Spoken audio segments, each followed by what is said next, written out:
स्वामी विवेकानंद द्वारा रचित कर्म योग। पहला अध्याय, कर्म का चरित्र पर प्रभाव। कर्म शब्द संस्कृत की क्री अर्थात करना धातु से बना है। जो कुछ भी किया जाता है कर्म है।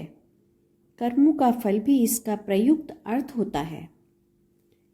दर्शन शास्त्र में इसका अर्थ कभी कभी उस परिणाम से होता है जिसके कि हमारे पूर्व कर्म कारण हैं, परंतु कर्म योग में हमें उसी कर्म से वास्ता है जिसका अर्थ काम है। सत्य का ज्ञान मनुष्य जाति का उचित ध्येय है। इसी आदर्श को प्राच्य दर्शन हमारे सामने रखते हैं। मनुष्य का ध्येय सुख नहीं, ज्ञान है। सांसारिक सुख और आनंद का अंत हो जाता है। मनुष्य की यह भूल है जो वह समझता है कि ध्येय सुख है। संसार की सभी विपत्तियों की जड़ यह अंधविश्वास है कि सुख ही वह आदर्श है जिसे पाने के लिए प्रयत्न करते रहना चाहिए। कालांतर में मनुष्य जानता है कि वह सुख की ओर नहीं, ज्ञान की ओर बढ़ रहा है। सुख और दुख दोनों शिक्षक हैं और वह उनसे शिक्षा लेना सीखता है। सुख और दुख उसकी आत्मा के सामने से गुजरते हुए उस पर अपनी छाया छोड़ जाते हैं। इन भाव चित्रों के सामूहिक परिणाम का नाम ही मनुष्य का चरित्र है।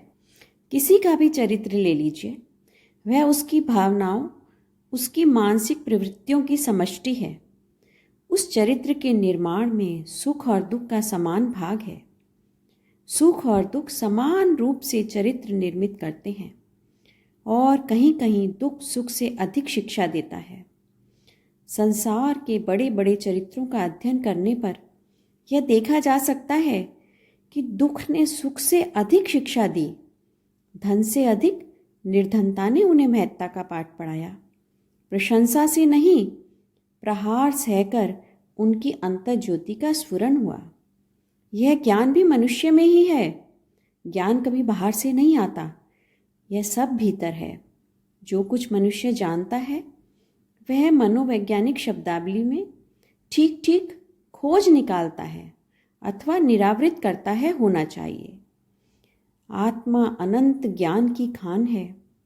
जो कुछ मनुष्य जानता है वह वास्तव में उसी पर का एक पर्दा हटने पर उसकी खोज होती है। हम लोग कहते हैं न्यूटन ने आकर्षण शक्ति को ढूंढ निकाला। क्या आकर्षण शक्ति किसी कोने में बैठी उसका रास्ता देख रही थी? वह उसी के मस्तिष्क में थी। समय आया तब उसे उसका ज्ञान हुआ। संसार को जितना भी ज्ञान मिला है इसी मस्तिष्क से। तुम्हारा मस्तिष्क ही विश्व का असीम अछोर पुस्तकालय है। बाह्य संसार एक प्रतीक, एक संकेत मात्र है जो तुम्हें अपने आप को जानने के लिए इंगित करता है, परंतु अपने अध्ययन के विषय तुम स्वयं हो। सेब के गिरने से न्यूटन को एक संकेत मिला और उसने अपने मस्तिष्क का अध्ययन किया। उसने अपने मन की पूर्व विचार श्रृंखलाओं को पुनः एकत्र किया और उनमें से उसे एक नई श्रृंखला का पता लगा जिसे हम आकर्षण शक्ति का नियम कहकर पुकारने लगे। वह उस सेब अथवा पृथ्वी की केंद्र स्थित किसी वस्तु में न था। इस भांति सभी ज्ञान लौकिक व पारलौकिक मनुष्य के चित्त में हैं। अनेक बार उनकी खोज नहीं हो पाती, वह आवृत रह जाते हैं।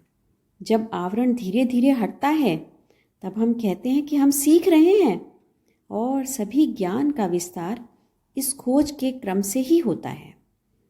जिस मनुष्य पर से यह आवरण उठता जाता है ज्ञानी होता है। जिस पर यह गहरा पड़ा होता है वह मूर्ख होता है, और जिस पर से बिल्कुल हट जाता है वह सर्वज्ञ सर्वांतर्यामी होता है।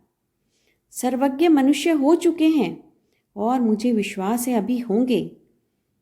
भावी सृष्टि क्रम में वे अनगिनत होंगे। चकमक पत्थर में निहित अग्नि की भांति ज्ञान मनुष्य के भीतर है।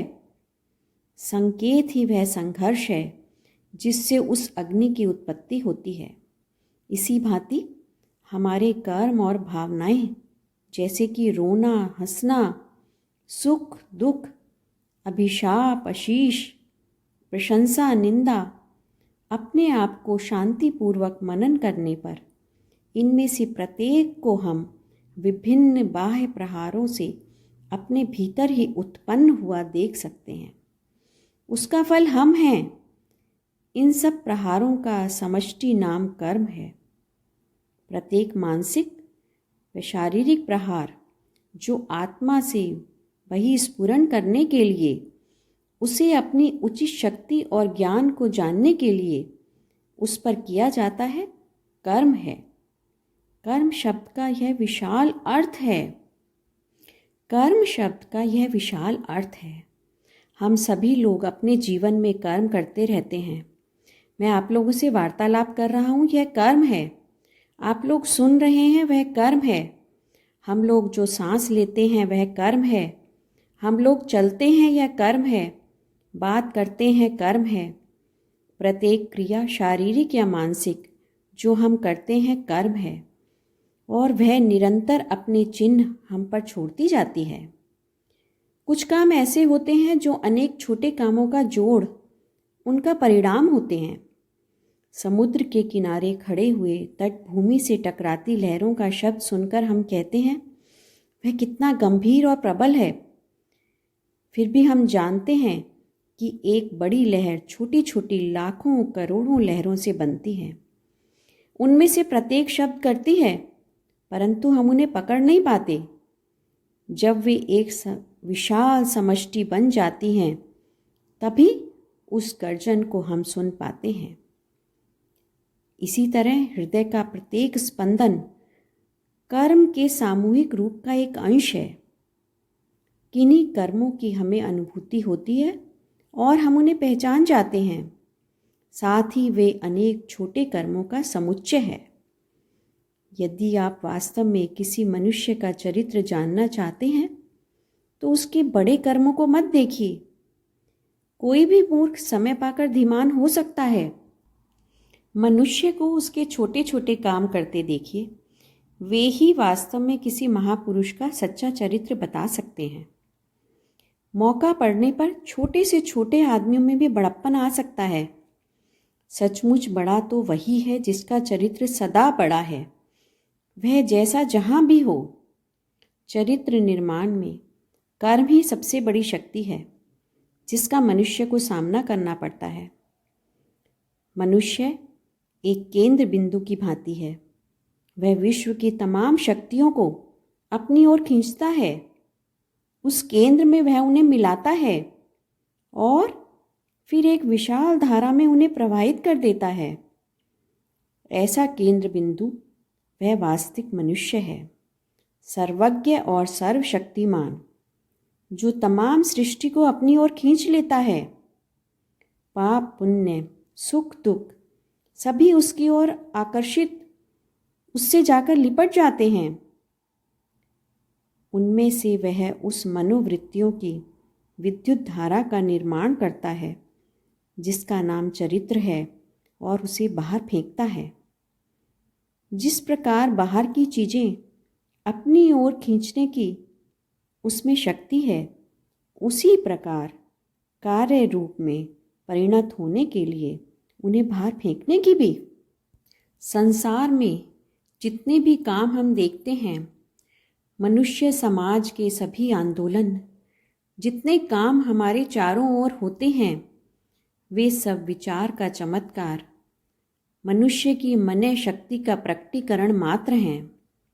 यंत्र, कलपुर्जे, नगर, जहाज सब कुछ उस मन शक्ति का स्पष्टीकरण है। और इस शक्ति के मूल में चरित्र होता है और चरित्र के मूल में कर्म। जैसा कर्म होता है वैसे ही मन शक्ति स्पष्ट होती है। वे अनेक महती मन शक्ति वाले पुरुष जिन्हें संसार ने जन्म दिया है, बड़े ही कर्मठ व्यक्ति रहे हैं। वे विशाल, दैत्याकार, दीर्घ मनस्विता वाले चाहते तो संसार उलट देते और उन्हें वह मनस्विता लगातार युग पर युग काम करने से प्राप्त हुई थी। बुद्ध अथवा ईसा की सी दानवी मन शक्ति एक जन्म में काम करने पर नहीं पाई जा सकती, क्योंकि हम जानते हैं उनके पिता कौन थे। यह नहीं मालूम कि उन्होंने मनुष्य जाति की भलाई के लिए एक शब्द भी कहा था। जोसेफ की तरह के सैकड़ों बढ़ई हो चुके हैं और जीवित हैं। बुद्ध के पिता से सैकड़ों राजा यहाँ हो चुके। यदि केवल पैतृक आदान प्रदान की बात है तो क्या कारण है कि उस छोटे से राजा ने, जिसकी आज्ञा शायद उसके कर्मचारी ही न मानते थे, उस पुत्र को जन्म दिया जिसका आधी दुनिया नाम जपती है। बढ़ई और उसके पुत्र के मध्य उस अंतर का क्या कारण है जिससे दूसरे को लाखों मनुष्य देवता के समान पूजते हैं? पैतृक संबंध ही उसके मूल में नहीं हो सकता। वह महती मन शक्ति जिसे बुद्ध ने संसार के ऊपर बिछा दिया, जो ईसा के भीतर से समुद्भूत हुई, कहाँ से आई? उस शक्ति का संचय कहाँ से हुआ? वह जन्म जन्मांतर में धीरे धीरे बढ़ती रही होगी, यहाँ तक कि अंत में एक बुद्ध या एक ईसा के रूप में मनुष्य जाति के सामने फूट पड़ी और उसका प्रभाव आज दिन तक लहराता चला आया है। और यह सब कर्म का परिणाम है। जो बोता है वही काटता है, यह अमर सिद्धांत है। शायद हम कभी सोचें कि वह सच नहीं, पर अंततोगत्वा हमें उसकी सच्चाई स्वीकार ही करनी पड़ती है। मनुष्य जीवन भर समृद्ध होने के लिए हाथ पैर पटका करे, हजारों को धोखा दे, परंतु अंत में उसे मालूम होता है कि वह समृद्ध होने के योग्य ना था और तब उसका जीवन उसके लिए भार हो जाता है। सांसारिक भोग की वस्तुएं हम एकत्र करते जाएं, परंतु हमारे पास रहता वही है जिससे हमने सचमुच कमाया होता है। मूर्ख संसार भर की पुस्तकें खरीदकर अपने पुस्तकालय में रख सकता है, लेकिन उनमें से वह पढ़ उन्हीं को सकेगा जिन्हें पढ़ने की उसमें योग्यता होगी, और यह योग्यता कर्म से उत्पन्न होती है। हमारी योग्यता, हमारी ग्रहण शक्ति हमारे कर्म के अनुरूप होती है। हम जो कुछ हैं उसके लिए हम उत्तरदायी हैं। हम जो कुछ भी होना चाहें वह हो सकने की शक्ति हम में है। यदि हमारा वर्तमान रूप हमारे पूर्व कर्मों का परिणाम है तो निश्चय ही अपने आज के कर्मों द्वारा हम अपना अभीप्सित भावी रूप भी बना सकेंगे। इसलिए हमें कर्म करना सीखना चाहिए। आप कहेंगे, कर्म करना सीखने से क्या लाभ? संसार में किसी न किसी ढंग से सभी कर्म करते हैं, परंतु शक्ति का अपव्यय भी किया जा सकता है।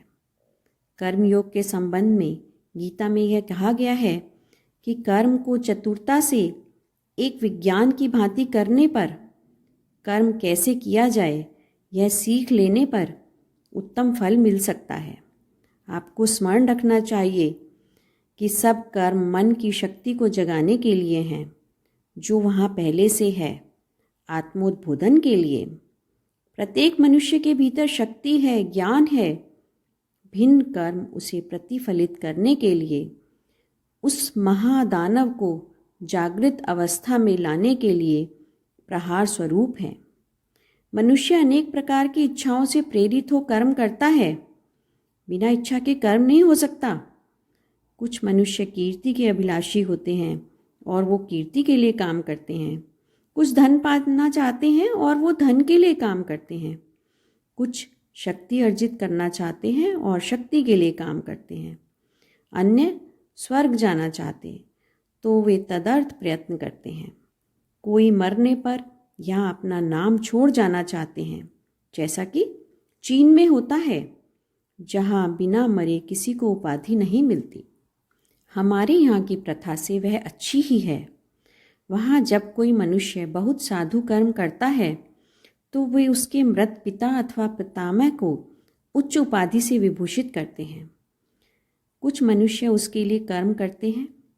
किन्हीं मुसलमान संप्रदायों के अनुयायी अपने तमाम जीवन में मकबरा तैयार कराने में व्यस्त रहते हैं, जिसमें मरने पर वे दफनाए जा सकें। मैं ऐसे संप्रदायों को जानता हूँ जहाँ बच्चा होते ही वे उस मकबरे का प्रबंध करना आरंभ कर देते हैं। उनके यहाँ मनुष्य का वह सबसे महत्वपूर्ण काम है, जिसका मकबरा जितना अधिक विशाल और शोभायमान होता है, वह उतना ही अधिक भाग्यशाली समझा जाता है। अन्य प्रायश्चित के लिए शुभ कर्म करते हैं। हर तरह के वे पाप करते हैं। बाद में एक मंदिर बनवाकर या पंडितों को कुछ घूस देकर स्वर्ग के लिए परवाना पा लेते हैं। वे समझते हैं कि इस उदारता से उनकी कालिमा धुल जाएगी और पापी होते हुए भी वे साफ बच जाएंगे। कर्म के लिए प्रेरित करने वाली इस प्रकार की कुछ इच्छाएं होती हैं। कर्म के लिए प्रत्येक देश में इस प्रकार के कुछ नर रूप देवता होते हैं जो कर्म के लिए करते हैं, जिन्हें ना यश की, ना धन की, ना स्वर्ग की ही अभिलाषा होती है। वे कर्म करते हैं केवल इसलिए कि उसका परिणाम शुभ होगा। अन्य जो गरीबों की भलाई और मनुष्य जाति का हित करते हैं और भी उच्च विचार वाले व्यक्ति होते हैं। अच्छे कर्म करना अच्छा है और इसलिए जो कुछ भी अच्छा होता है वे उसे प्यार करते हैं। अब उसी इच्छाओं के विषय पर आते हैं। धन और यश की इच्छाओं का शायद ही कभी तुरंत फल मिलता हो। धन और यश प्राय हमें तब प्राप्त होते हैं जब हम वृद्ध हो जाते हैं और जीवन से विदा लेने का समय आ जाता है। यदि जीवन भर मैं नाम के लिए काम करूं, तो अंत में कहीं जाकर मुझे थोड़ा सा नाम मिलेगा। यदि कीर्ति के लिए, तो अंत में थोड़ी सी कीर्ति मिलेगी। इसी भांति किसी भौतिक पदार्थ की यदि आकांक्षा हो, तो वह अंत में मुझे मिल जाती है और वहीं क्रम रुक जाता है। परंतु यदि मनुष्य बिना किसी स्वार्थ भावना के कार्य करता है, तो उसका क्या होता है? क्या उसे कोई लाभ नहीं होता? हाँ, होता है। उसे सबसे बड़ा लाभ होता है। स्वार्थहीनता से अधिक लाभ होता है। केवल मनुष्य में उसका आचरण करने का धैर्य नहीं, सांसारिक लाभ भी उससे अधिक होता है। प्रेम, सत्य, त्याग आलंकारिक संकेत मात्र नहीं, वे हमारा सर्वोच्च आदर्श हैं। शक्ति का महत्तम विकास उन्हीं के द्वारा संभव है। सबसे पहले एक मनुष्य जो 5 दिन अथवा 5 मिनट के लिए भी बिना किसी स्वार्थ भावना के स्वर्ग, नरक, भूत, भावी आदि का विचार किए काम कर सकता है, अपने में एक महान अध्यात्म वीर होने की सामर्थ्य रखता है। ऐसा करना कठिन है, पर अपने गूढ़ से गूढ़ अंतर हृदय में हम उसका मूल्य तथा उसका कितना सुंदर परिणाम होगा भली भांति जानते हैं। यह महान निरोध शक्ति का सबसे बड़ा परिचय है। स्वेच्छारोध सभी बाह्य कर्मों की अपेक्षा शक्ति का महत्तर प्रमाण है। 4 घोड़ों से जुती गाड़ी पहाड़ी के ढाल पर बिना बाधा के दौड़ती चली जा सकती है, अथवा सारथी घोड़ों को रोक ले। शक्ति का परिचय किससे अधिक मिलता है? उन्हें रोकने से या चले जाने देने से? एक गेंद हवा में उड़ती हुई दूर जाकर गिरती है, दूसरी की गति दीवार से टकराने से रुक जाती है और विद्युत के समान उष्णता का जन्म होता है। इसलिए बाह्य कर्म स्वार्थ भावनाओं का अनुगामी होता है और आगे पीछे उसका लोप हो जाता है। उससे शक्ति तुम में लौट कर नहीं आ सकती। परंतु यदि स्वेच्छा निरोध किया जाए तो शक्ति बढ़ेगी। इस प्रकार के निरोध से वह मन शक्ति उत्पन्न होगी, वह चरित्र बनेगा जिससे एक ईसा और एक बुद्ध होता है।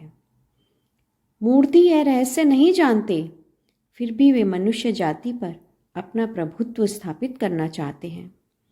मूर्ख यह नहीं जानता कि वह भी यदि कर्म करे और प्रतीक्षा करे तो समस्त संसार का स्वामी हो सकता है। कुछ दिन धैर्य रखिए, स्वामित्व के तुच्छ विचार का निरोध कीजिए।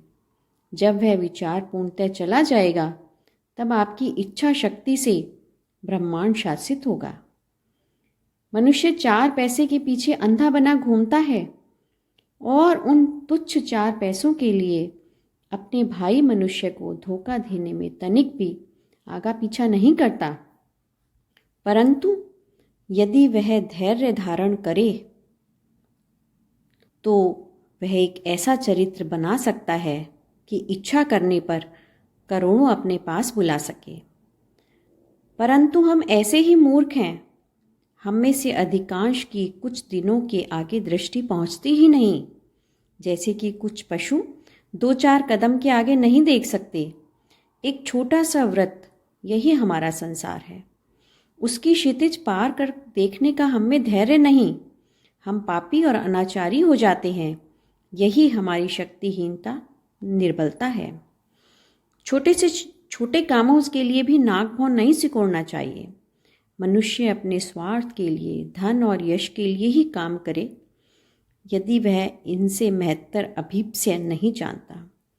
परंतु प्रत्येक मनुष्य को तुच्छ इच्छाओं से उठकर उच्च इच्छाओं की ओर जाना होता है और जानना होता है कि ये इच्छाएं क्या हैं। काम करने का हमारा अधिकार है, उसके फल का नहीं।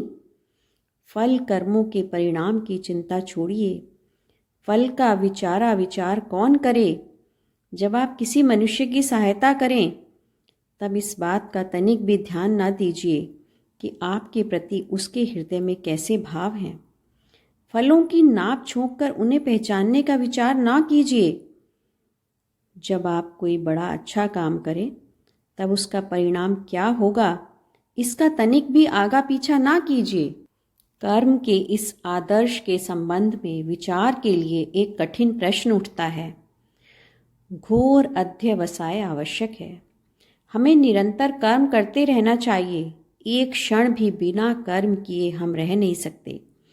तब आदर्श शांति के विषय में क्या कहा जाए। एक और आजीवन घोर परिश्रम का चित्र है। अपने सामाजिक जीवन चक्र में हम द्रुत गति से घूमते हैं और दूसरी ओर शांत निर्लिप्त संन्यास का चित्र है। चारों ओर शांति, कोई दिखावे की वस्तु नहीं, कोई हलचल कोलाहल नहीं, केवल प्रकृति, पशु, फूल और पर्वत। इनमें से कोई भी पूर्ण चित्र नहीं। असमर्थ सन्यासी संसार के अजस्त्र घूर्ण्यमान वज्र चक्र के तुच्छ संघर्ष से भी सहस्रतः छिन्न विछिन्न हो जाएगा। समुद्र तल में रहने वाली मछली सतह पर आते ही जैसे टुकड़े टुकड़े हो जाती है, नीचे जल का भार उसे सुरक्षित रखता है। इसी भांति ये अकर्मण्य सन्यासी संसार के संसर्ग में आते ही छिन्न भिन्न हो जाते हैं। क्या एक मनुष्य जो जीवन के प्रखर प्रवाह में बहने का आदी है, एकाएक किसी निर्जन स्थान पर जाकर जीवित रह सकता है? वहां से यदि जिया तो केवल पागल खाने ही जा सकता है। आदर्श मनुष्य वह है जो अक्षुण्ण शांति और निर्जनता में रहता हुआ भी अविराम गति से कर्मण्य रहता है, तथा जो घोर कर्मण्यता का केंद्र होते हुए भी वन किसी शांति और निर्जनता पाता है। उसने निरोध का रहस्य सीख लिया है। अपने आप को उसने वश में कर लिया है। विशाल नगरी के कोलाहलपूर्ण जनपद में जाते हुए भी उसका चित्त ऐसे शांत रहता है जैसे वह किसी दूर पर्वत कंदरा में बैठा हो, जहां पक्षी तक न बोलता हो, और सारे समय वह कर्मरत रहता है। यही कर्मयोग का आदर्श है। और यदि आप वहां तक पहुंच गए तो अपने वास्तव में कर्म का रहस्य जान लिया। परंतु हमें आदि से आरंभ करना पड़ेगा। जो काम भी सामने आए हम उसे करें और धीरे धीरे स्वार्थ छोड़ते जाएं। जो काम हमारे भाग में पड़ा है उसे करते हुए उसकी प्रेरक इच्छा का हमें पता लगाना चाहिए, और प्राय बिना अपवाद के पहले पहल हमें पता लगेगा कि हमारी इच्छाएं स्वार्थी हैं।